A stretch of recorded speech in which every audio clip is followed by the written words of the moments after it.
अल्लाहुम्मा सल्लि अला सय्यिदिना व मौलाना मुहम्मदिन। रो रो रो रो रो रो रो कर, चूंकि पानी आंसू खारा भी होता है।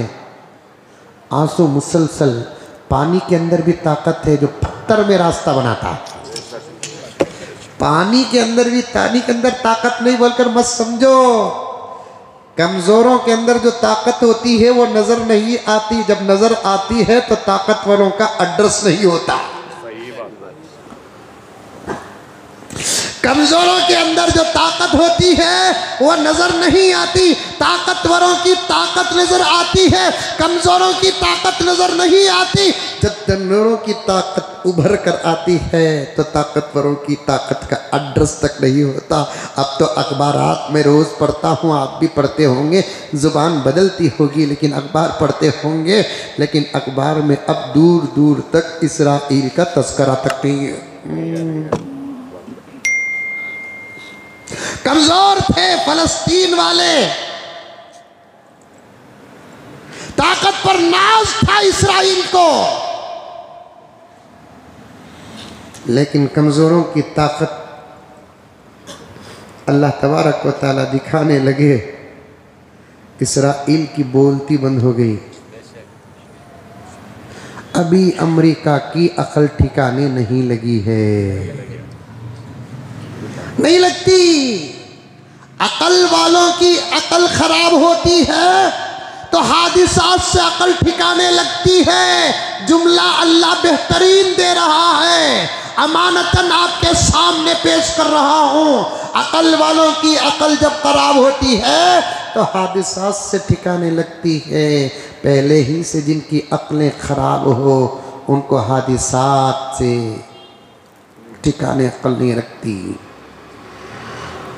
इतना बड़ा लॉस एंजल्स का हादिसा, ट्रंप की अकल को ठिकाने नहीं लगाया, अब तो कुत्ते की तरह भोगने लग रहा है। वो दीवाना कुत्ता नहीं भोग रहा है।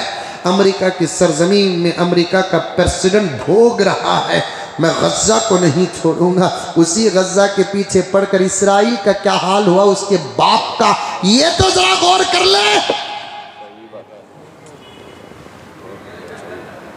ईरान को नहीं छोड़ूंगा। तू किसी को न छोड़, तुझे खुदा नहीं छोड़ेगा। तू क्या है, तू किसी को ना छोड़, तुझे भी तो खुदा नहीं छोड़ेगा। एक चिंगारी तेरा मुल्क बर्दाश्त न कर सका, आग का क्या कहना। दुश्मनाने इस्लाम की सजा दुनिया में मिलकर रहेगी, दुश्मनाने कुरान की सजा मिलकर रहेगी, दुश्मनाने शरीयत की सजा मिलकर रहेगी। अल्लाह की सजा में देर है, अंधेर नहीं। वो पाक परवरदिगार फिरौन को मौका दिया, वो पाक परवरदिगार शद्दाद को मौका दिया, वो पाक परवरदिगार नमरूद को मौका दिया, वो पाक परवरदिगार कारून और हामान को मौका दिया, वो पाक परवरदिगार अबू जहल और अबू लहब को मौका दिया, वो पाक परवरदिगार बड़े बड़े दुश्मनाने इस्लाम को मौका दिया। जब पकड़ने पर आया तो उसकी पकड़ साबित हो गई। इन्ना बत्श रब्बिका लशदीद, अल्लाह की पकड़ बहुत सख्त है, उसकी पकड़ से कोई बचकर नहीं जाता।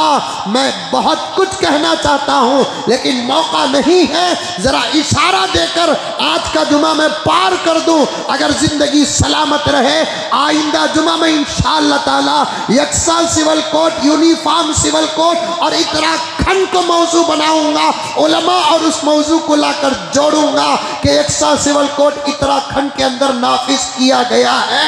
उस नाफिज करने का मकसद पूरी इंसानियत को एक प्लेटफॉर्म पर लाकर खड़ा करना नहीं है, इस्लाम पर हमला करना है, कुरान पर हमला करना है, शरीयत मुस्तफवी पर हमला करना है। मैं उत्तराखंड के सीएम से कहना चाहता हूं कि तू भी इंतजार कर, तेरे ऊपर भी वही होगा जो तेरे से पहले दुश्मनाने इस्लाम के ऊपर हुआ इंशाअल्लाह। मैं पूरी तफसील इंशाअल्लाह ताला सुनाना चाहता था, आज बहुत गहराई में चला गया, मुझे वापस भी पलट कर जाना है। यूनिफॉर्म सिविल कोड, यकसा सिविल कोड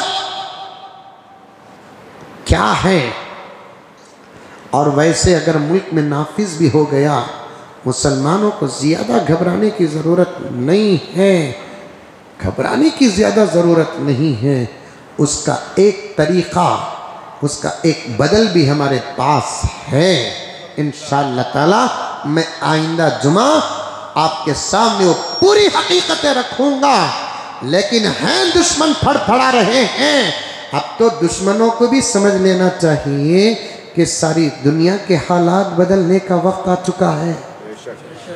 ये हम ही नहीं, दुश्मनों को भी समझ जाना चाहिए कि सारी दुनिया के हालात बदलने का वक्त आ चुका है। सारी दुनिया में अमन आने वाला है, इत्तिहाद आने वाला है, इत्तिफाक होने वाला है। ये जमीन के नीचे और आसमान के ऊपर के आसार बता रहे हैं। जमीन से नीचे आसमान के ऊपर के आसार बता रहे हैं। अच्छे दिन आने वाले हैं इंशाअल्लाह सुम्मा इंशाअल्लाह। बदलना पड़ेगा, बदलना पड़ेगा, बदलना पड़ेगा। दुआओं में लगे रहो, डरने की कोई ज़रूरत नहीं है। अल्लाह के हो जाओ, अल्लाह के नबी के हो जाओ, कुरान के हो जाओ, नमाज के हो जाओ, इत्तिहाद और इत्तिफाक के हो जाओ। और एक बात याद रखो, दुआ करते हैं आप, और ज़्यादा करो, और ज़्यादा करो, और ज़्यादा करो। लेकिन शर्त यह है कि दुआ से पहले तुम्हारे पेट का लुक़मा हलाल होना चाहिए। हराम खाकर मस्जिद उमर फारूक में बैठकर या जामिया मस्जिद में बैठकर या अपने मोहल्ले की मस्जिद में बैठकर, दिन की ज़ोहर के बाद नहीं, रात के तहज्जुद के बाद अगर हराम खाकर तब भी तुम यहाँ क्या हराम का के काबे के अंदर भी दुआ करोगे, उसूल खुदाबंदी है। हराम खोर की अल्लाह वहाँ भी दुआ कबूल नहीं करता।